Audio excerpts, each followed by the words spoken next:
Howdy. I'm Infinity Solstice, Bright Wizard of Destiny. Welcome to the gallery at Go Organic Sports Ranch. Beside me I have a painting by my friend and artist Man-Woman. It's his interpretation of the Ace of Cups from the Rider-Waite Tarot deck. When I first saw this painting, I fell in love with it and eventually had to buy it. So this video blog is called Beatle Immersion. When I first heard you could earn yourself a university degree in Beatles studies, my reaction was, are you kidding? What? No way. But of late, I have bought and read everything I could find on the Beatles. Full-on Beatle immersion. It's a great story of how their music and their personalities affected so much change on the entire planet. All of a sudden, many of us wanted to be songwriters. The Beatles were so down-to-earth, witty, and just everyday people, and as a result, and only one of the countless results, anyone with an instrument and some musical know-how felt like they could make it and be a star, a rock star. It's true to this day. Lots of my musical friends have made CDs in which they all have a certain potential. So what's the difference between my buddy's music and that of the Fab Four? Was it drive, luck, management, perseverance, skill, or just that old elusive, inborn greatness and panache? Is a star from the get-go, or is a star created as on American Idol, that auditioning singing contest? I just don't buy the idol concept at all.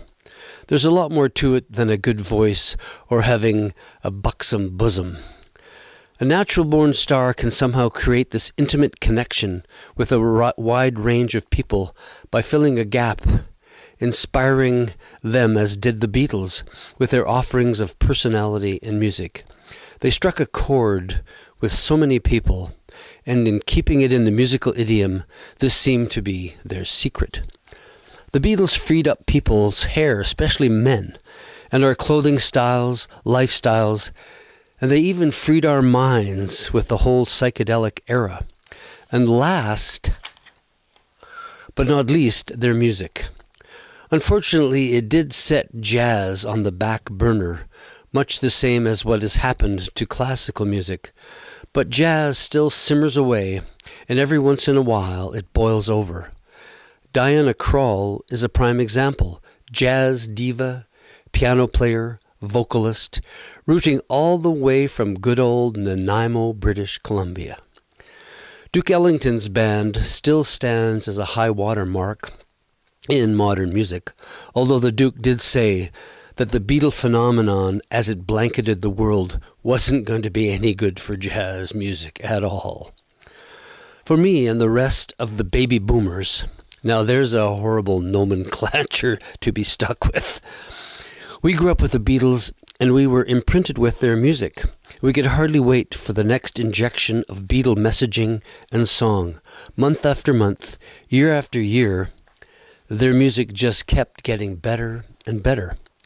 I remember sitting in my car with an early girlfriend in front of the giant crab sculpture in Vancouver when the White Album first hit the airwaves, and a radio disc jockey played the entire album. How lucky was that?